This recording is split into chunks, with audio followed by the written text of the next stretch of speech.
Stop supporting the monetization of toxicity and bad behavior. Stop feeding the insanity.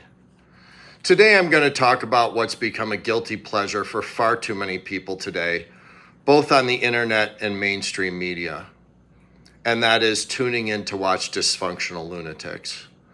That includes people who make their money by searching social media, scraping the absolute bottom of the barrel, trying to find some sort of Jerry Springer rejects that they can put on display for the amusement of their audience, all the while feigning disgust and horror. And yes, this includes watching these so-called public speakers debating what seems to be an endless stream of naive college students who don't even have the basic acumen, experience, or common sense to mount any sort of reasonably cohesive argument. So these young people just stand up there repeating stupid talking points that they probably adopted without any consideration from people that they thought sounded smarter than themselves.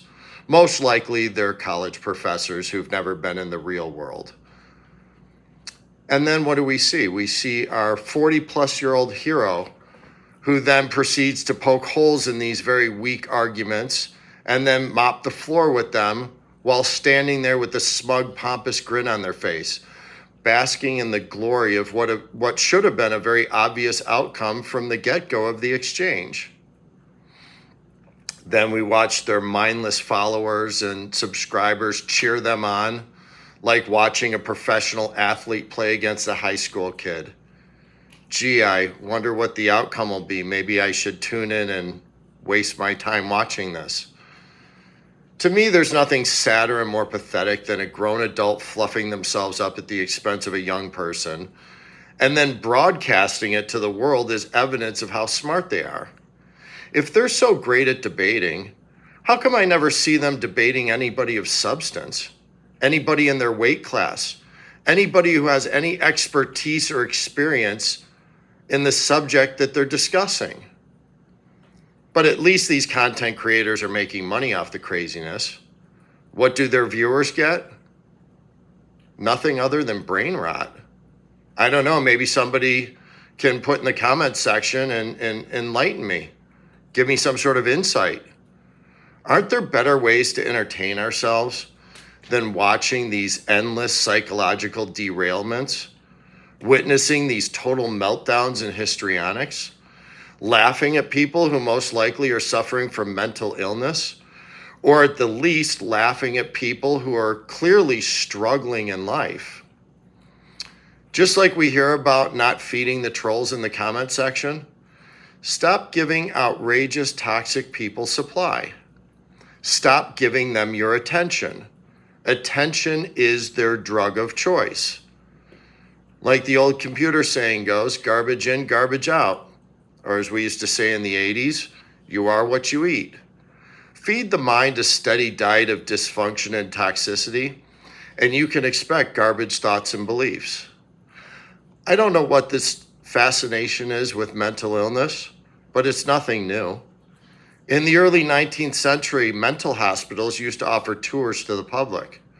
People could actually pay a fee to watch their fellow human beings drugged out, wandering the halls aimlessly, pacing back and forth like caged animals, chained to a wall or a bed, babbling incoherently.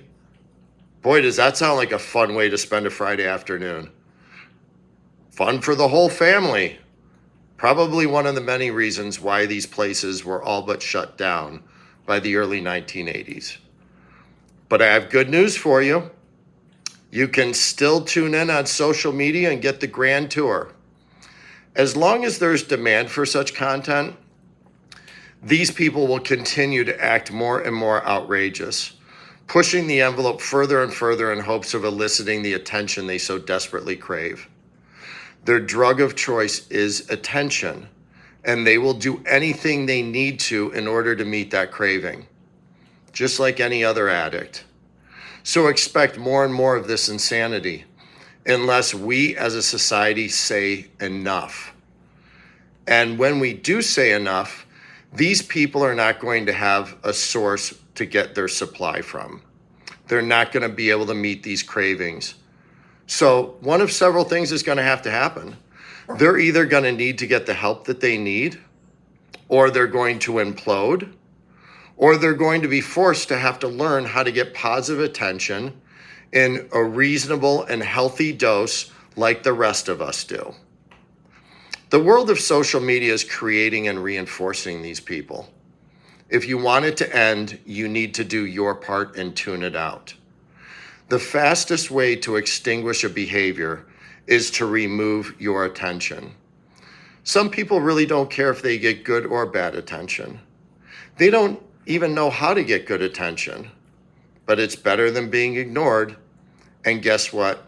Anybody can do it. You don't need to have any talents, any skills.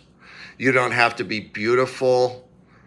You don't have to struggle and sacrifice and work on something to develop yourself. Nope. All you have to do is just be more outrageous than the last guy, and everybody will tune in. And it's not because they care.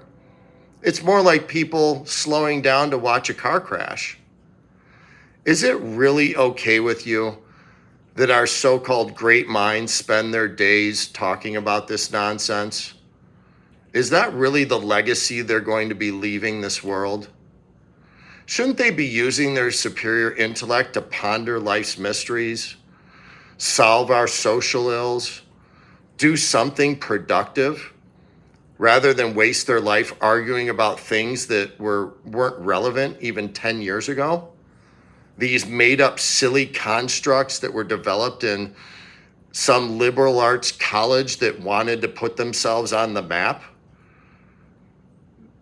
Subjects that nobody of any real merit would waste their energy on? Can you imagine for a moment if Albert Einstein or Stephen Hawking or Winston Churchill or any of our great minds or public speakers wasted their life talking about this kind of nonsense that you see on social media or you hear about getting debated on college campuses across the country? Look, this is just bread and circus for the peasants, a distraction, something to keep us busy so that we don't pay attention to the real issues that really matter in our lives. And let me share a little secret with you. In a country of 350 million people, in a world of 7 billion people, the law of large numbers states that if you can imagine it, somebody is probably doing it. But that certainly doesn't mean that we need to tune in and encourage it. So why don't we focus on improving ourselves and feeding our minds positive, inspirational, healthy inputs? Imagine how much better our lives could be. Stop feeding these trolls. Stop enriching those who seek to exploit the insanity of others. You deserve better. We deserve better. Society deserves better. So if you like the content, please subscribe, please share, and until next time, make sure that you are taking care of what you are putting into your mind, because that will become your reality. Thank you for joining me.